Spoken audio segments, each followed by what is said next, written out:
कलीसिया और यूहन्ना ने इस खत को लिखा। जो लोग उस दौर में ये कहते थे कि मसीह इंसान नहीं बन सकता, जिस तरह आज के दौर में भी ये कहा जाता है कि वो कैसे खुदा का बेटा है। यूहन्ना की अंजील, यूहन्ना का खत जब हम पढ़ते हैं तो यूहन्ना मोहब्बत पे जोर देता है। जिस तरह यूहन्ना की अंजील में 3 बाब की 16 आयत में खुदा ने दुनिया से ऐसी मोहब्बत की कि उसने अपना इकलौता बेटा बख्श दिया ताकि जो कोई उस पर ईमान लाए हलाक ना हो बल्कि हमेशा की जिंदगी पाए। मोहब्बत के बारे में यूहन्ना अपने इस खत के अंदर बड़े वाज़ेह तौर पर व्यक्त करता है। वो चंद बातें इस खत के अंदर कहता है कि जो कोई मोहब्बत रखता है वो खुदा से पैदा हुआ है, और जो मोहब्बत नहीं रखता वो कहता है कि वो खुदा से। फिर हम पौलुस रसूल के बयान को भी देखते हैं। तरसुस की कलीसिया के नाम पौलुस रसूल का खत पहला और उसका 13वां बाब वो मोहब्बत के बारे में बयान करता है कि अगर मैं आदमियों और फरिश्तों की जुबानें बोलूं और मोहब्बत ना रखूं तो मैं ठनठनाता पीतल और जनजनाती छाछ। अब खुदा के जिंदा मुकद्दस पाक कलाम में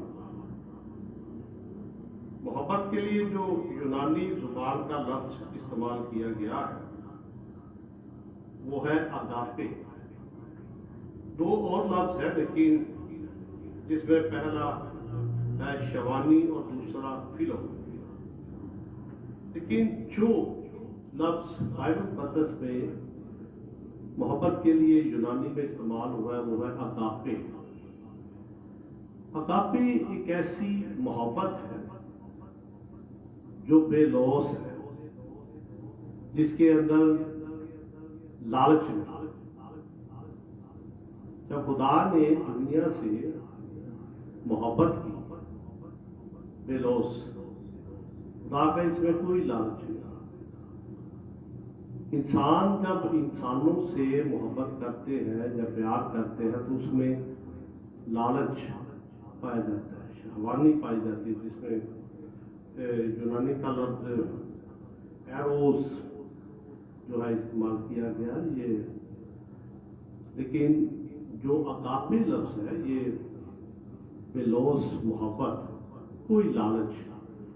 फिर खुदा यीशु मसीह की तालीम को हम जब देखते हैं तो खुदा यीशु मसीह के पास जब लोग आजमाने के लिए आते, एक मौके पर एक शरह के आलम में खुदा यीशु मसीह से कहा कि हमेशा की जिंदगी में हासिल करना चाहता हूँ, मुझे क्या करना चाहिए? उसका हुक्मों पे अमल कर। उसने कहा जी मैं बचपन से हुक्मों पे अमल करता हूँ, जिसमें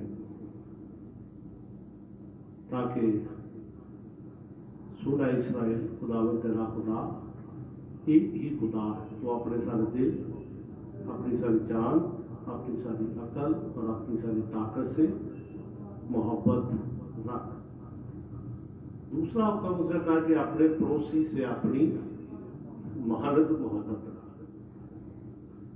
अब उन्होंने कहा जी वजाहत की जाए कि मोहब्बत हमें किसके साथ रखने की जरूरत है।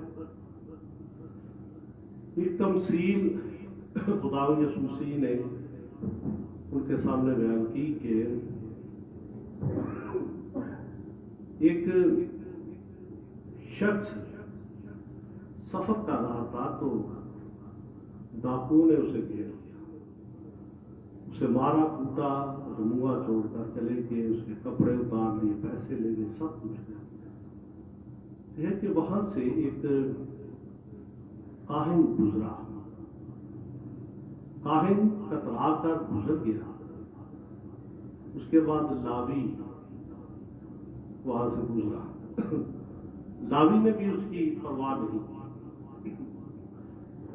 जब खुदावंद यीशु मसीह लावी और काहिन की बात कर रहे हैं, आगे सवाल जो करने वाला शख्स है वो शरा का आलम है, और खुदावंद यीशु मसीह ने शरा के आलम को शरा के हिसाब से जवाब दिया। काहिन और लावी ये हैकल के अंदर कुर्बानियां गुजराते थे।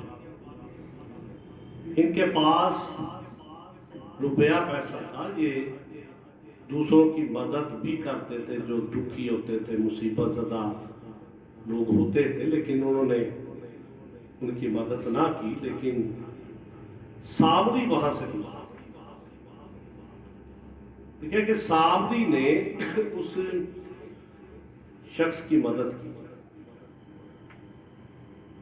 अब सामरी वो लोग हैं जिनसे इस्राएली नफरत करते थे, और खुदावंद यीशु मसीह ने फिर उसी को कहा कि तेरी दानिश ना, इसका पड़ोसी कौन था?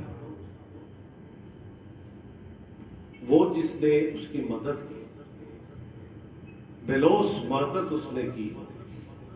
और यहां पर यूहन्ना भी अपने अंजीली बयान में 9वीं आयत में बयान करता है, जो मोहब्बत खुदा को हमसे वो इससे जाहिर हुई कि खुदा ने अपने इकलौते बेटे को दुनिया में भेजा ताकि हम उसके सबब से जिंदा। अब यूहन्ना अपने इस खत के अंदर अगापे मोहब्बत, इसके बारे में मैंने बताया कि ये बेलोस मोहब्बत, और खुदा ने ये मोहब्बत दुनिया के साथ की, और वो वाज़ेह करता है कि मोहब्बत खुदा को हमसे है, इसलिए उसने अपने इकलौते बेटे हमारे खुदावंद यीशु मसीह को इस दुनिया के अंदर भेजा ताकि वो बनी नो इंसान को बचा सके। खुदा इंसान से मोहब्बत करता है, इसलिए खुदा ने इंसान को अपनी शक्ल और अपनी छवि पे बनाया, लेकिन इंसान खुदा से मोहब्बत नहीं करता। खुदा इंसान से मोहब्बत करता है, लेकिन इंसान खुदा से मोहब्बत नहीं करता। खुदा ने इतनी सहूलतें इंसान को दी, बाग़े अदन के अंदर खुदा ने इंसान को